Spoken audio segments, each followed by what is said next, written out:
একটি অপ্রত্যাশিত পারিবারিক গল্প। আমার চেকআপের রিপোর্ট নিতে গিয়ে ডাক্তার বলল, আপনার হাজব্যান্ড এত যত্নশীল, আর আমার ছেলে মাথা নেড়ে সায় দিল।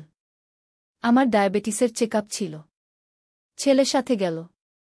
রিপোর্ট দেখে ডাক্তার বলল, চিনি একটু বেশি। কি করতে হবে? ছেলে জিজ্ঞেস করল। ডায়েট কন্ট্রোল করতে হবে। মিষ্টি একদম না গি। ছেলে খাতায় লিখে নিল। ডাক্তার বলল, আপনার হাজব্যান্ড খুব যত্নশীল। আমি বলতে যাচ্ছিলাম এ আমার ছেলে। কিন্তু ছেলে মাথা নেড়ে বলল, আজই উনার যত্ন নেওয়া আমার দায়িত্ব। হাসপাতাল থেকে বেরিয়ে আমি জিজ্ঞেস করলাম, কেন বলতে দিলি না যে তুই আমার ছেলে? সে থামল। কারণ আমি চাই তুমি আমার স্ত্রী হও। আমি চাই তোমার যত্ন নেওয়ার অধিকার আমার থাকুক। আমি চাই তুমি আমার সাথে বাকি জীবন কাটাও। আমি তোমাকে ভালোবাসি।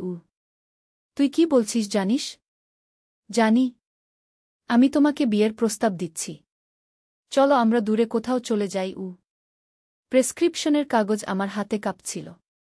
এই গল্পটি সম্পূর্ণ শুনলে আপনাদের পানি অটোমেটিক বের হয়ে যাবে, সো যত দ্রুত সম্ভব হাতের কাছে টিস্যু নিয়ে বসে পড়ো। বিছানার চাদর যেন নষ্ট না হয় সেটা সম্পূর্ণ খেয়াল রাখার অনুরোধ জানিয়ে গল্পটি এখন শুরু করব।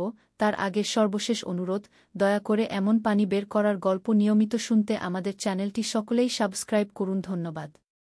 হ্যালো বন্ধুরা, আমার নাম মালিকা বেগম। আমার বয়স 43 বছর। আমার স্বামীর নাম নাসির উদ্দিন, বয়স 46 বছর। আমাদের 2 সন্তান, সাকিব আর রুমানা। সাকিব 20 বছর বয়সী, বিশ্ববিদ্যালয়ে পড়ে। রুমানা 13 বছর বয়সী, স্কুলে যায়।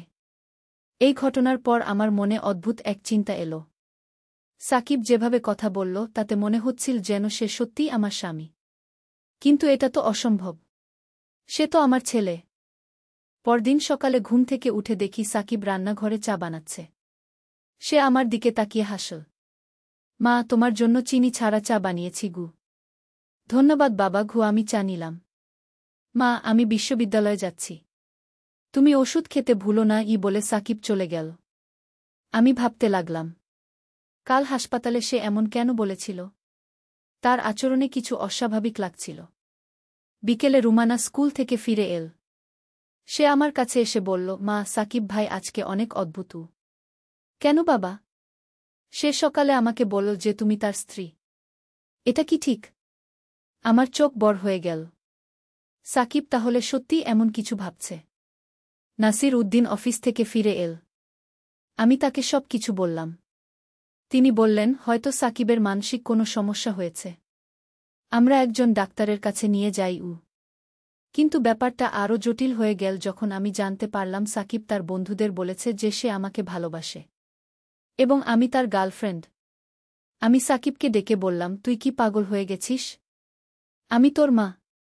সাকিব শান্তভাবে বলল, না মা, তুমি আমার ভালোবাসা। আমি তোমাকে স্ত্রী হিসেবে পেতে চাই। আমি ভাবতে ভাবতে রাতে ঘুমাতে গেলাম। কিন্তু ঘুম আসছিল না। সাকিবের কথাগুলো মনে হচ্ছিল। সে কেন এমন কথা বলল? মাঝরাতে আমি সাকিবের রুমের সামনে দিয়ে যাচ্ছিলাম। দেখলাম সে জেগে আছে। আমি দরজায় নক করলাম। মা, তুমি এখনো জেগে আছো কেন? ঘুম আসছে না। তোর সাথে একটু কথা বলতে পারি? সাকিব দরজা খুলে দিল। আমি তার রুমে গেলাম। রুমটা সুন্দর সাজানো। দেয়ালে আমার অনেক ছবি টাঙানো। সাকিব, তুই আমার এত ছবি রেখেছিস কেন? কারণ তুমি আমার প্রেরণা। তুমি আমার জীবনের সবচেয়ে গুরুত্বপূর্ণ মানুষ গো। আমি চুপ করে রইলাম। সাকিব আবার বলল, মা, আমি জানি তুমি আমার কথা বুঝতে পারছ না। কিন্তু আমি সত্যিই তোমাকে ভালোবাসি। তুমি এমন একজন নারী যাকে পুরুষ হিসেবে ভালোবাসা যায়। কিন্তু বাবা, আমি তো তোর মা। হ্যাঁ, তুমি আমার মা। কিন্তু তুমি একজন নারীও। আর আমি একজন পুরুষ। আমার মনে হয় আমরা দুজনে একসাথে থাকতে পারি। পরের দিন সকালে নাসির উদ্দিন অফিসে গেল। রুমানা স্কুলে গেল। আমি আর সাকিব একা ঘরে রইলাম। সাকিব আমার কাছে এসে বলল, মা, আমি তোমার জন্য নাস্তা বানিয়েছি। তোমার পছন্দের পরোটা আর ডিম। ধন্যবাদ বাবা। মা, তুমি কি আমার প্রস্তাবের কথা ভেবেছ? আমি চমকে গেলাম। কোনো প্রস্তাব? আমি তোমাকে বিয়ে করার কথা বলেছি। সাকিব, তুই সত্যিই পাগল হয়ে গেছিস। আমি তোর মা। আমার স্বামী আছে। তোর বাবাগু। কিন্তু মা, আমি তোমাকে বাবার চেয়ে বেশি ভালোবাসি। আমি তোমার ভালো যত্ন নিতে পারি। আমি উঠে চলে গেলাম। সাকিবের কথা শুনে আমার খারাপ লাগছিল। বিকেলে আমি আমার বোন রেহানার কাছে গেলাম। তাকে সব কিছু বললাম। রেহানা বলল, আপা, এটা খুবই গুরুতর ব্যাপার। তুমি সাকিবকে একজন মনোবিদের কাছে নিয়ে যাও। কিন্তু রেহানা, সে তো আমার ছেলে। আমি তাকে কিছু বলতে পারি না। আপা, তুমি যদি এখনই কিছু না করো তাহলে পরে আরও বড় সমস্যা হবে। সন্ধ্যায় বাড়ি ফিরে দেখি সাকিব রান্নাঘরে রান্না করছে। তার হাতে আমার পছন্দের খাবার। মা, তোমার জন্য তোমার প্রিয় খিচুড়ি বানিয়েছি। আমি ভাবলাম, সাকিব আসলেই আমার যত্ন নিচ্ছে। কিন্তু এভাবে নয়। রাতে খাওয়ার সময় নাসির উদ্দিন বলল, সাকিব, তোর মায়ের জন্য এত যত্ন করছিস কেন? কারণ আমি মাকে ভালোবাসি বাবা। এটা তো স্বাভাবিক। কিন্তু তুই তোর মায়ের সাথে অস্বাভাবিক আচরণ করছিস। সাকিব চুপ হয়ে গেল। পরের দিন সকালে সাকিব আমাকে বলল, মা, আমি তোমার সাথে একটা কথা বলতে চাই। বল বাবা। মা, আমি জানি তুমি আমার কথা বুঝতে পারছ না। কিন্তু আমি তোমাকে সত্যিই ভালোবাসি। সাকিব, তুই আমাকে মা হিসেবে ভালোবাসিস। এটাই স্বাভাবিক। না মা, আমি তোমাকে একজন নারী হিসেবে ভালোবাসি। তোমার সৌন্দর্য, তোমার ব্যক্তিত্ব, সব কিছুই আমার ভালো লাগে। আমি অবাক হয়ে গেলাম। সাকিব, এটা ঠিক নয়। তুই আমার ছেলে। কিন্তু মা, আমি যদি তোর ছেলে না হতাম, তাহলে কি তুমি আমাকে ভালোবাসতে? আমি কিছু বলতে পারলাম না। সাকিব আরও বলল, মা, আমি তোমার মতো একজন মেয়েকে বিয়ে করতে চাই। কিন্তু তোমার মতো আর কেউ নেই। আমার চোখে জল এসে গেল। সাকিব আমাকে জড়িয়ে ধরল। মা, আমি তোমাকে কষ্ট দিতে চাই না। কিন্তু আমার মনের কথাটা বলতে চেয়েছি। সন্ধ্যায় নাসির উদ্দিন বাড়ি ফিরে এল। আমি তাকে সব কিছু বললাম। তিনি বললেন, আমি সাকিবের সাথে কথা বলব। রাতে নাসির উদ্দিন সাকিবকে ডাকল।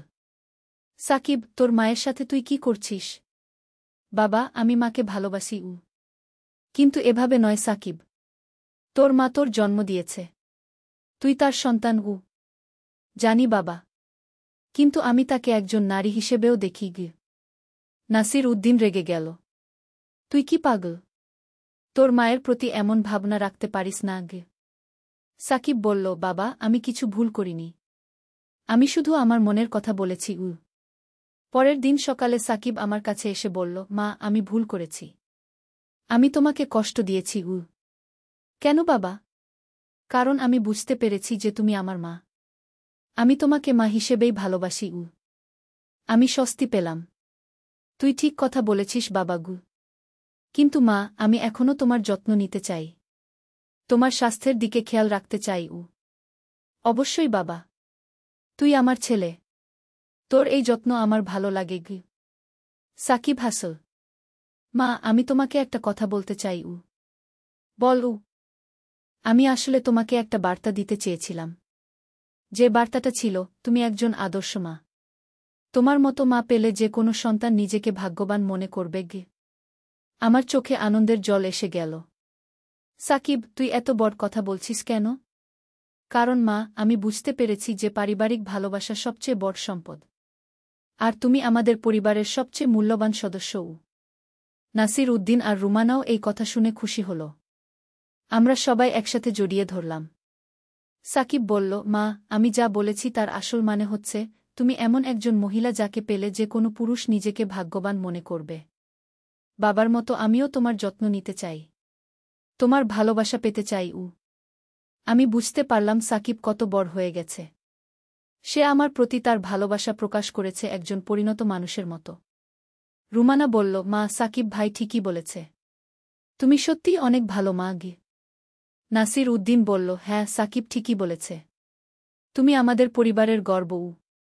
আজকের এই অভিজ্ঞতা আমাকে শিখিয়ে দিল যে পারিবারিক ভালোবাসা কখনো কখনো এমনভাবে প্রকাশ পায় যা আমরা প্রথমে বুঝতে পারি না।